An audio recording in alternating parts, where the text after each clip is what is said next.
Good morning, sight friend. It's very unusual that I would come back and do a back-to-back video like I'm doing this morning. But I want to say something.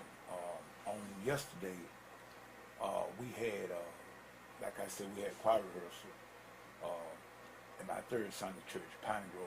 We had a young lady that just recently came back to the choir.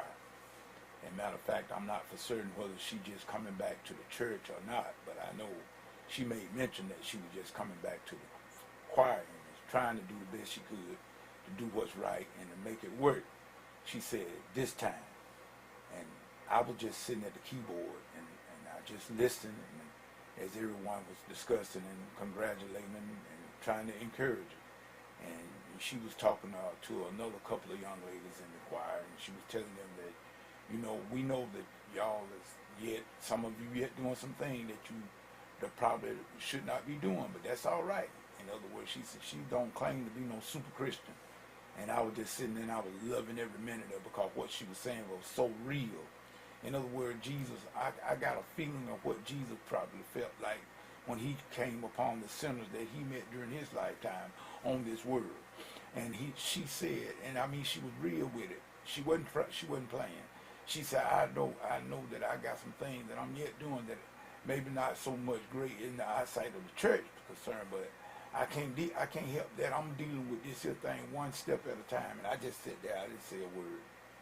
I was loving it, the realness of it, the transparency of her testimony. She wasn't trying to be somebody she wasn't. She wasn't trying to be such a quote unquote super Christian like some of us that we ain't never done nothing. We sit down and we try to go and we especially when we come to dealing and commenting to other people about certain spiritual things, what we say quote unquote, we try to make ourselves look so super spiritual like we have never done nothing. But we know that's all baloney because I don't care who you are, you don't have it all worked out either. You don't have it all worked out either, just like this young lady was saying. And I told her after all the conversation was over, the only thing I said, I just looked up from my keyboard and looked right at that sister. I said, sister, you is in the same boat as all of us. Without me, ye can do nothing. In other words, you in good company.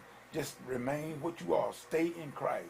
He'll take care of all of the other stuff. Don't you worry about it because without him, none of us can do anything.